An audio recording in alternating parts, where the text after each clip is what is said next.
अस्सलाम वालेकुम व्यूअर्स, मेरा नाम है नुमान अफजल और आप देख रहे हैं property talk with Numan Afzal. इन इंटरव्यूज़ का मकसद नॉर्मल जो हम वीडियोस बनाते हैं उनसे थोड़ा मुख्तलिफ है।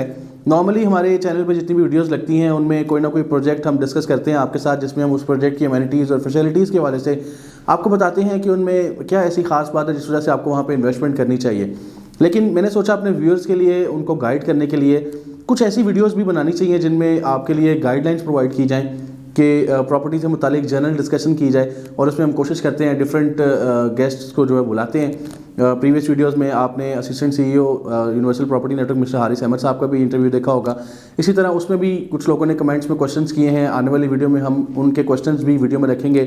आज की वीडियो में मेरे प्रॉपर इंटरव्यू स्टार्ट करने से पहले मैं अपने तमाम व्यूअर्स से गुजारिश करूँगा कि इस वीडियो को देखने के बाद या इस वीडियो के दौरान अगर आपके जहन में कोई क्वेश्चन आए जो आप हमारे गेस्ट से पूछना चाहें तो आप कमेंट सेक्शन में वो क्वेश्चन ज़रूर पूछिएगा। इंशाल्लाह दोबारा सेम गेस्ट से टाइम लेके आपके क्वेश्चन उनके सामने रखेंगे और उनसे उनका जवाब जानने की कोशिश करेंगे और आपके क्वेश्चंस का आंसर जो है वो डायरेक्ट गेस्ट से लेंगे। आज की वीडियो का बाकायदा आगाज़ करने से पहले अपने गेस्ट का तारुफ करवाता चलूँ। रियल इस्टेट में एक बड़ा नाम और बहुत मोतबर शख्सियत मिस्टर मलिक अब्दुल रहीम साहब ने हमें आज टाइम दिया है। सर, मैं बहुत मशकूर हूँ, आपने हमारे लिए टाइम निकाला और आज कुछ टफ क्वेश्चंस आपके लिए हमने तैयार किए हैं। मुझे उम्मीद है आप हमारे क्लाइंट्स को और हमारे व्यूअर्स को बेहतरीन तरीके से गाइड करने की कोशिश करेंगे। जी ज़रूर, बहुत शुक्रिया नुमान भाई, आपने मुझे बुलाया है और बिल्कुल इसी तरह सही है। इंशाल्लाह हम डिस्कशन करेंगे और आप स्टार्ट करें जो भी। Thank you very much. कुछ सख्त सवालात इसलिए मैंने बोला कि कुछ ऐसे टॉपिक्स होते हैं जिन पर डिस्कशन करने के बाद आपको मार्केट से रिस्पांस किस तरह का आएगा ये पता नहीं होता। देखने वाले का ऑब्वियसली हर किसी की अपनी ओपिनियन होती है, लेकिन मैंने फिर भी फैसला किया कि इस टॉपिक को ज़रूर डिस्कस होना चाहिए। हमारा पॉइंट ऑफ व्यू जो है वो हम लोगों के सामने रखेंगे। लोग उससे एग्री कर सकते हैं, डिसएग्री कर सकते हैं, ये लोगों का राइट है। तो मैं आपसे गुजारिश करूँगा कि आप to the best of your knowledge जो भी आप लोगों को गाइड करना चाहें उस हवाले से आप गाइड कीजिएगा। टॉपिक हसास है लेकिन डिस्कशन लाजमी है ताकि लोगों को गाइड किया जा सके। हमारा टॉपिक आज की डिस्कशन का है जी कि जाहिर है बातें चल रही हैं कि मुल्क डिफ़ॉल्ट होने वाला है या मुल्क में जो सरमायाकारी है वो इस वक्त नहीं करनी चाहिए क्योंकि मुल्क डिफ़ॉल्ट होने वाला है। तो आप सबसे पहले हमारे व्यूअर्स को इस हवाले से गाइड कर दें कि ये डिफ़ॉल्ट होता क्या है। अगर कोई मुल्क डिफ़ॉल्ट हो जाता है तो ये एक्चुअली ये चीज़ होती क्या है, इसका मतलब क्या होता है, क्या सिनेरियोज डेवलप हो जाते हैं अगर कोई मुल्क डिफ़ॉल्ट हो जाए। जी नुमान भाई, क्वेश्चन आपका बड़ा अच्छा है क्योंकि ओवरऑल हम सिनेरियोज देख रहे हैं और काफ़ी ज़्यादा लोगों की इस टाइम पे क्यूरीज आ रही हैं।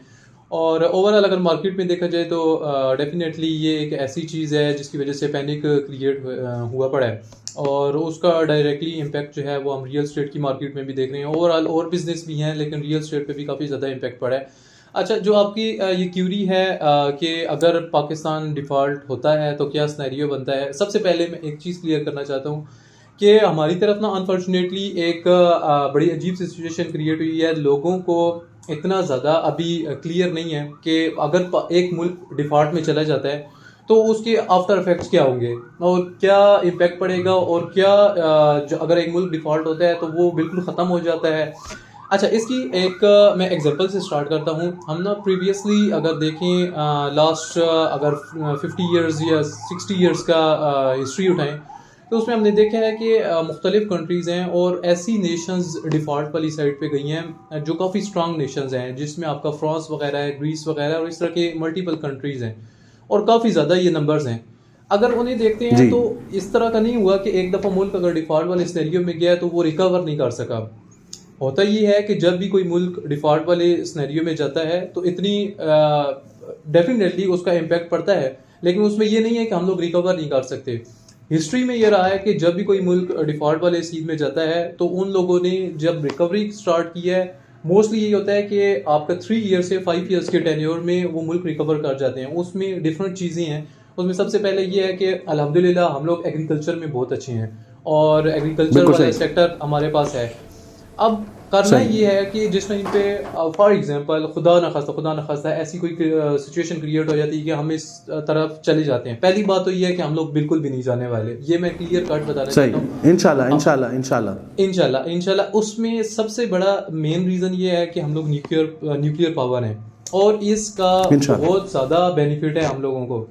तो सबसे पहली तो ये चीज़ है। उसके क्या रीजंस हैं वो एक लंबी डिस्कशन है कि न्यूक्लियर पावर होने की वजह से कौन कौन सी रीजन है, वो एक लंबी डिस्कशन है, लेकिन अल्हम्दुलिल्लाह हम होने की वजह से नहीं जा रहे।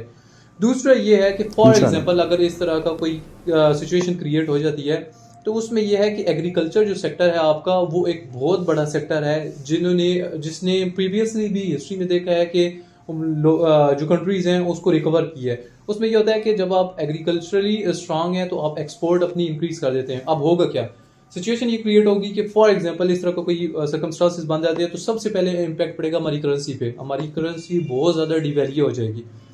अब डिवैल्यू होने से क्या होता है कि जो बाहर की कंट्रीज हैं वो डेफिनेटली उन कंट्रीज में बिजनेस अपना कर रही होती हैं जहाँ से उन्हें कम प्राइस में चीज़ें मिल जाएं। तो उससे क्या होता है कि जो आपकी एक्सपोर्ट है, अगर हम एग्रीकल्चर वाली साइड पे जिस तरह सेक्टर में बहुत अच्छे हैं तो हमारी वो जो सेक्टर है उसमें एक्सपोर्ट बढ़ जाएगी। जो मुख्तलिफ कंट्रीज हैं उसमें अमेरिका ले लें, उसमें हमारे बिल्कुल साथ ये दुबई वगैरह बैठे हुए हैं, इनको एग्रीकल्चरी जो जो चीज़ें ज़रूरत होंगी वो हमसे मंगवाना स्टार्ट कर देंगे। तो वो सेक्टर हमारा पीक पकड़ने लग पड़ेगा, बूम पकड़ने लग पड़ेगा। फिर उसमें यह होता है कि जब भी इस तरह के सर्कमस्टांसेस आते हैं तो चीज़ें काफ़ी और सिनेरियो में चली जाती हैं, काफ़ी सीरियस चली जाती हैं। सबसे पहले जो पहले भी देखा गया है कि लोगों ने करप्शन को ओवरकम किया है, करप्शन खत्म कर दी जाती है, करप्शन को 0% पे ले लिया। डेफिनेटली 0% पे नहीं जा सकते, लेकिन जो रेशो ओवरऑल चल रही है हम लोग देख रहे हैं उसको ओवरकम कर लिया जाएगा। तो ये जो चीज़ें हैं इसकी वजह से बहुत ज़्यादा इम्पैक्ट पड़ता है। फिर छोटे सेक्टर्स भी, इंडस्ट्रीज वगैरह लगनी स्टार्ट हो जाती हैं। अब हमारे सामने एग्जांपल है चाइना की। अगर हम चाइना की एग्जांपल लें, चाइना में आप देखते हैं कि चाइना में इतनी ज़्यादा इंडस्ट्री लगी हुई है और वो कोई भी ऐसी चीज़ नहीं है जो प्रोड्यूस ना कर रहे हों। और वो ये नहीं है कि मेजरली के बड़े सेक्टर्स में ही उनकी फैक्ट्रीज और इस तरह से इंडस्ट्री लगी हुई है वो प्रोड्यूस कर रहे हैं। उनके इवन बहुत छोटे छोटे से सेटअप बने हुए हैं। अल्हम्दुलिल्लाह हमारे भी इनिशिएटिव्स इस तरह से चल रहे हैं। पाकिस्तान में इस टाइम पे कुछ ऑर्गेनाइजेशन हैं जो वर्किंग कर रही हैं और प्रोमोट कर रही हैं कि छोटी इंडस्ट्री लगाई जाए। तो फॉर एग्जांपल अगर इस तरह सिनेरियो बनता है तो मुल्क के अंदर इस तरह की इंडस्ट्री जो है वो इंक्रीज करने लग पड़ती है। और वो जो इंक्रीज कर रही है, हम खुद जब प्रोड्यूस करना स्टार्ट करें तो हमारे कंट्री में तो हमें ज़रूरत पूरी हो रही है। फिर हमसे जो नीचे कंट्रीज़ हैं वहाँ पे हम लोग एक्सपोर्ट कर सकते हैं, उस चीज़ को बढ़ा सकते हैं। तो मेजरली जब आप इस सिनेरियो में जाते हैं तो एक्सपोर्ट आपकी डायरेक्टली इम्पैक्ट पड़ता है एक्सपोर्ट पे, और एक्सपोर्ट से ही बहुत ज़्यादा कंट्रीज़ ने रिकवर किया है। इवन यहाँ पे मैं अगर ग्रीस की एग्जांपल दूँ तो ग्रीस ने ऑलमोस्ट 3 इयर्स में अपने आप को स्टेबल कर लिया था डिफ़ॉल्ट होने के बाद। सही। तो ये सिनेरियो है। तो अल्लाह खैर करेगा, इंशाल्लाह हम इतनी जल्दी नहीं जाने वाले। ये तो आपने सारी डिस्कशन कर ली है, मैं तो इस डिस्कशन में जाना भी नहीं चाहता। इंशाल्लाह ऐसा कुछ नहीं होगा और पाकिस्तान अपने कदमों पे खड़ा रहेगा और इंशाल्लाह हमेशा आबाद रहेगा। लेकिन कुछ सिनेरियोज आपके साथ डिस्कस कर लेता हूँ जो इससे पहले के हो रहे हैं, जो करंट मार्केट में चल रहे हैं, उस वाले से आपकी इनपुट लेना चाहता हूँ। बहुत से लोग ऐसे हैं जो इस वक्त कहते हैं जी कि घर में कैश रखें, कैश संभाल के रखें, पता नहीं मुल्क डिफ़ॉल्ट हो गया तो पता नहीं क्या हो जाएगा। ऐसे लोगों के लिए आपका क्या मशवरा है? अच्छा, ये ना बड़ी वैसे इंटरेस्टिंग चीज़ है कि अनफॉर्चुनेटली होता ये है कि इस सिनेरियो में हम देखते हैं कि अक्सर लोग इस तरह के काम स्टार्ट कर देते हैं। जो अमाउंट वगैरह है वो स्टॉक करना शुरू कर देते हैं। अगर हम उसमें अमाउंट की बात करें, करेंसी की बात करें, करेंसी को कन्वर्ट कर लेते हैं डॉलर्स वगैरह में या पाउंड्स वगैरह में और उसको स्टॉक करना शुरू कर देते हैं। पहली बात तो यह है कि अगर हम डायरेक्टली देखें, अगर आप करेंसी अपने पास रख रहे हैं और कोई ऐसा सिनेरियो आ गया जिसमें आपकी जो अमाउंट है, जो आपकी करेंसी है वो डीवैल्यू की तरफ जा रही है, तो अगर आपने आज के दौर में आप कहते हैं कि मैं 1 करोड़ की जो कैश है वो अपने पास रख लेता हूँ कि कल को खुदा ना खास्ता कोई ऐसा सिनेरियो क्रिएट होता है तो मैं वो कैश निकाल के, मैं सेफ साइड पे हूँगा, कैश निकाल के यूटिलाइज करूँगा।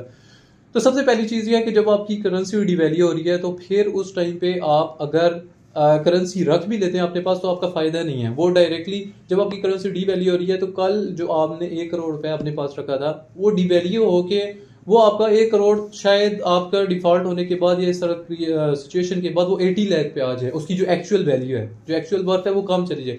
क्योंकि उसमें हो ये रहा है ना कि आपकी एक तो वैल्यू करेंसी कम हो रही है, दूसरा जो आपके मुल्क में जो चीज़ें हैं उनकी प्राइसेस इंक्रीज हो रही हैं। तो ये दोनों की वजह से आपकी टोटल जो एक्चुअल वर्थ है वो आपकी कम हो जाती है। और ये एक तो ये चीज़ है। दूसरा, जब आप इस तरह स्टॉक करते हैं तो आपकी सर्कुलेशन में चीज़ें उस तरह से नहीं चलती। अब हमारा अगर हम डॉलर्स रखने लग पड़ते हैं अपने, तो डेफिनेटली हमारे बैंक्स के पास डॉलर्स नहीं हैं, वो उस तरह से जी, साथ साथ ही उन लोगों के लिए पैगाम दे दें जो ऐसे टाइम पे डॉलर्स रखना शुरू कर देते हैं। उन लोगों के लिए भी साथ साथ पैगाम दे दें जो थोड़े से शार्प माइंडेड होते हैं, कैश की जगह पे वो पाकिस्तानी रुपये की जगह पे डॉलर रिजर्व करना शुरू कर देते हैं। ऐसे लोगों के लिए क्या पैगाम है? उन लोगों के लिए अभी तो पैगाम यही है कि अल्लाह उन्हें हदायत दे और हदायत के रास्ते पे चलाए, क्योंकि इसमें यह है कि ये बड़ी अजीब सी सिचुएशन है कि जिस टाइम पे हमारे मुल्क को, पाकिस्तान को हमारी ज़रूरत पड़ रही है, तो उस टाइम पे हम लोग ऐसे सर्कमस्टांसेस करें, ऐसे चीज़ें करें जिससे हम तो अपने आप को तो सिर्फ सेव कर रहे हैं। अगर एक्चुअल देखा जाए, रियलिटी ये कि आप अपने आप को भी आप सेव नहीं कर सकते, लेकिन एक साइकोलॉजिकली एक बड़ा बना हुआ है कि आप कैश रख लें तो अपने आप को तो सेव कर रहे हैं, लेकिन आपका जो मुल्क है, जिसकी वजह से हम लोग हैं, जिसकी वजह से हमारी पहचान है, तो वो उसके हालात हमारी सिर्फ उसकी वजह से, रखने की वजह से उसके हालात मज़ीद ख़राब हों। तो मैं यही कहना चाहूँगा कि अल्लाह हदायत दे उन्हें। और आप क्योंकि हम लोगों ने जो मुल्क हासिल किया है बड़ी कुर्बानियों से हासिल किया है, और कल को अगर हम बैठते हैं, कल को इंशाल्लाह हम लोग रिकवर करेंगे इसे। सॉरी, मैं थोड़ा इमोशनल हो रहा हूँ। अगर हम रिकवर करेंगे, और इंशाल्लाह हम ज़रूर रिकवर करेंगे इसे फाइट बैक करके, तो जिस टाइम पे हम लोग रिकवर करना है, तो उस टाइम पे जो लोग अपने पास ये अमाउंट सेव करके बैठे होंगे, जिन लोगों ने कैश उस टाइम पे होल्ड की होगी, तो क्या आप नेक्स्ट जनरेशन को क्या बताएंगे कि हम लोग जिस टाइम पे हमें हमारे मुल्क की ज़रूरत थी, उस टाइम पे हम लोगों ने अपनी सेफ साइड करके हम लोग साइड पे हो गए थे। तो ये बड़ी अजीब सी सिचुएशन है। बिल्कुल बिल्कुल सर, मैं इसी के साथ नेक्स्ट क्वेश्चन आपके सामने रखना चाहता हूँ, क्योंकि फिर हम थोड़ा सा इमोशनल साइड पे चले जाएंगे। मैं नहीं चाहता कि इंटरव्यू का जो है वो हमारा हम टॉपिक से हट जाएं।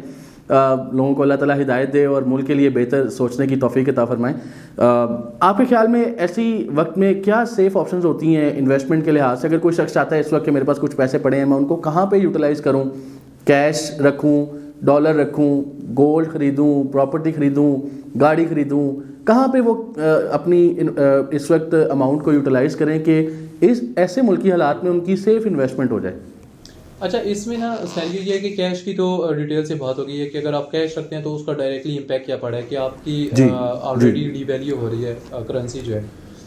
उसमें फिर मेजरली दो ही एसेट्स आपके बनते हैं, या आप रियल एस्टेट वाले सेक्टर पे चले जाएं, या आप गोल्ड वाले सिनेरियो में चले जाएं कि आप गोल्ड रख लें।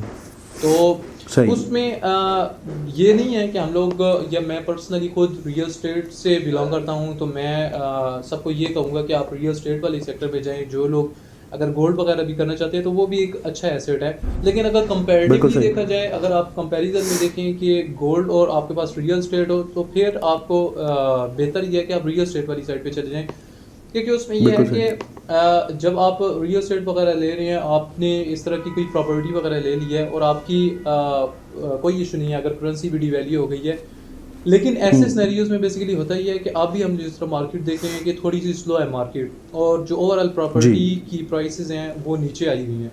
तो ऐसी सिचुएशन में हम लोगों ने वर्ल्ड वाइड भी देखा है। मैं इवन एक इन्वेस्टर है बाइक इंटरनेशनली, और उनके मैं इस तरह प्रोग्राम्स वगैरह देखते रहता हूँ। तो वो खुद बता रहे थे, उन्होंने यूएसए में एक बिल्डिंग है और उसका बताया था कि वो वहाँ से गुजरे, तो कहते हैं कि ये मैं 3 दफ़ा परचेज करके और ये सेल कर चुका हूँ। और वो कहते हैं कि मैं करता क्या हूँ कि जिस टाइम पे थोड़ी सी मार्केट नीचे जाती है या इस तरह का सिनेरियो बनता है, मैं ये पूरा जो बिल्डिंग है वो परचेज कर लेता हूँ, और जिस टाइम पे फिर मार्केट नॉर्मल वाले सिनेरियो में जाती है तो मैं ये सेल कर देता हूँ। और वो इस तरह से एक बिल्डिंग को 3 दफ़ा वो सेल आउट कर चुके हैं। तो होता ये है कि जब इस तरह का सिनेरियो क्रिएट होता है तो आप रियल एस्टेट वाली साइड पे इसलिए जाते हैं कि अभी आपको फॉर एग्जांपल एक प्रॉपर्टी है जो 1 करोड़ की प्राइस पे आई हुई है। अगर वो नॉर्मल सिनेरियोज में देखते हैं तो उसकी वर्थ शायद 125 या 130 के अराउंड थी, लेकिन आप अभी अगर 1 करोड़ का ही है, जिस टाइम पे ये मार्केट रिकवर करनी है, ये नॉर्मल सिचुएशन में जानी है, तो आपकी वो बिल्कुल सेफ एंड सिक्योर इन्वेस्टमेंट है। आपकी जो अमाउंट आपने इन्वेस्ट की हुई है उसके अगेंस्ट जब वो नॉर्मल प्राइस में जाएगी तो आपको अच्छा, एक तो आप अगर करेंसी डीवैल्यू भी हो रही है, वो अगर फैक्टर लगा भी दे, जब वो नॉर्मल प्राइस पे जाएगी तो उसका काफ़ी अच्छा इम्पैक्ट रहेगा, क्योंकि जब नॉर्मल सर्कमस्टांसेस में जाना है तो डेफिनेटली हमारी करेंसी भी स्ट्रांग होनी है, और डायरेक्टली उसका इम्पैक्ट ये भी पड़ता है कि आपको प्रॉफिट में भी जाना है। तो आई थिंक आप रियल एस्टेट वाले सेक्टर को इसमें कंसीडर कर सकते हैं कि आप प्रॉपर्टी वगैरह परचेज कर लें। हाँ, इसमें ये है कि अगर ज़ाहिर बात है हर बंदा रियल एस्टेट भी परचेज नहीं, प्रॉपर्टी भी परचेज नहीं कर सकता, क्योंकि कुछ लोगों की इतनी बाइंग पावर नहीं होती, या इतना ज़्यादा एसेट उनके पास नहीं पड़ा हुआ था कि वो डायरेक्टली प्रॉपर्टी परचेज कर लें, तो फिर सेकंड ऑप्शन में आप गोल्ड वगैरह वाले सिनेरियो में जा सकते हैं कि आप गोल्ड परचेज करके रख लें। लेकिन जो है मेजरली करेंसी वाला सिनेरियो कि अगर आप करेंसी रखते हैं तो वो एक अजीब सा सिनेरियो है, उसको अवॉइड ही करना चाहिए। बिल्कुल सही सर, आपने बहुत डिटेल के साथ हमारे व्यूअर्स को गाइड किया। मुझे यकीन है वो तमाम लोग जो ऐसे मुल्की हालात में डॉलर्स को स्टॉक कर रहे हैं उनको थोड़ा अल्लाह ताला तौफीक दे, हिदायत अता फरमाए। और आपने जिस तरह से गाइड करने की कोशिश की है तो लोगों को एक गाइडलाइन मिली होगी कि किस तरह इस मुल्की हालात में हमने जो है वो आगे चलना है।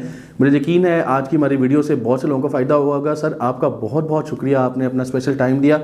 आज की वीडियो के कमेंट्स में जो लोग हमसे क्वेश्चंस करेंगे, मैं नेक्स्ट वीडियो में आपके सामने दोबारा वो क्वेश्चंस रखूंगा और मुझे उम्मीद है कि आप हमारे व्यूअर्स के उन क्वेश्चंस के ज़रूर जवाब देंगे। Again thanks sir. प्रोग्राम का अख्ताम करते हैं। व्यूअर से गुजारिश है अगर आपको क्वेश्चन है तो कमेंट सेक्शन में ज़रूर पूछिए और हमारे चैनल को सब्सक्राइब कर दीजिए, बेल आइकन को प्रेस कर दीजिए ताकि इस तरह की वीडियोस हम आप तक लेके आते रहें। मुझे होस्ट अपने नुमान अफजल को इजाज़त दीजिए। अल्लाह हाफिज़।